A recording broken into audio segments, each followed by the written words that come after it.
ఇదేం కర్మ రాష్ట్రానికి కార్యక్రమంలో భాగంగా మార్కాపురంలో అన్నదాతల ఆత్మీయ సమావేశంలో టీడీపీ అధినేత చంద్రబాబు పాల్గొన్నారు.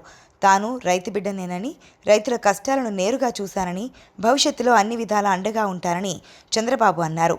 4 ఏళ్లలో రైతుల కష్టాలను జగన్ ఏనాడైనా పట్టించుకున్నాడా అని చంద్రబాబు ప్రశ్నించారు. గడప దాటి బయటకు రాని జగన్ ముఖ్యమంత్రిగా రాష్ట్రంలో ఉండడం మన దౌర్భాగ్యమని చంద్రబాబు అన్నారు. టీడీపీ హయాంలో రైతుల సమస్యలపై శ్రద్ధ పెట్టాను కాబట్టే నదుల అనుసంధానానికి శ్రీకారం చుట్టానని చంద్రబాబు తెలిపారు. వ్యవసాయ రంగం ఆధునికీకరణ కోసం అహర్నిశలు శ్రమించారని, రైతులు పండించే ఉత్పత్తుల్ని మార్కెట్ చేసుకోవడానికి గిట్టుబాటు ధరలు కల్పించామని చంద్రబాబు తెలిపారు. కాలానుగుణంగా ప్రజల అవసరాలకు తగినట్టు ఏ పంటలు పండించాలనే ఆలోచన రైతులు చేయాలని చంద్రబాబు సూచించారు.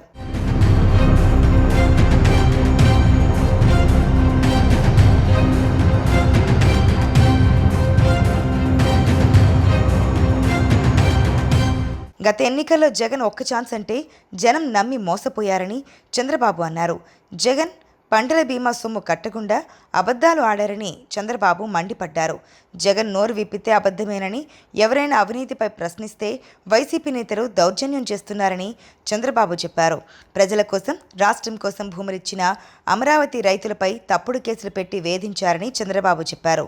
జగన్ సర్కార్ అవినీతిపై ప్రశ్నించిన వారిని జైళ్లకు పంపుతున్నారని, అన్యాయంగా వేధిస్తున్నారని, ఇకపై జగన్ పాలన ఎంతో కాలం సాగదన్నారు.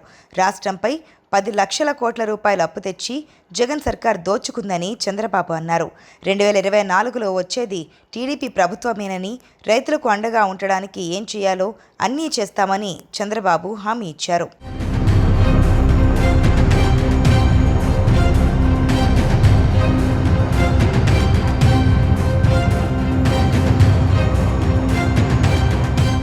జగన్ పాలనలో ఏపీ ఆర్థిక లోటుతో కొట్టుమిట్టాడుతుందని చంద్రబాబు ఆవేదన వెలిబుచ్చారు.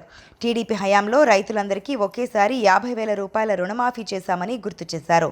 అన్నదాత సుఖీభవ కింద 4, 5వ విడతల కింద ఒక్కొక్క రైతుకి 1,50,000 రుణమాఫీ చేస్తే జగన్ అధికారంలోకి వచ్చిన తర్వాత రైతులకు అందకుండా అడ్డుకుంటున్నాడని చంద్రబాబు ఆరోపించారు. టీడీపీ ప్రభుత్వంలో ప్రతి మంగళవారం పొలం బాటతో రైతుల వద్దకు అధికారులు, ఎమ్మెల్యేలను పంపించే కార్యక్రమం చేపట్టామన్నారు. టీడీపీ అధికారంలోకి రాగానే రైతుల జీవితాలు ఆనందంగా ఉండేలా, రైతులు రాజుల్లా బతికేలా చేస్తారని చంద్రబాబు చెప్పారు. రైతుల సలహాలు, సూచనల్ని పరిగణలోనికి తీసుకొని టీడీపీ ఎన్నికల మేనిఫెస్టో రూపొందిస్తామని, మెరుగైన వ్యవసాయ విధానాలతో రైతుల జీవితాలని మార్చే బాధ్యత తనదేనని, ప్రజలందరికీ అండగా ఉంటానని చంద్రబాబు అన్నారు.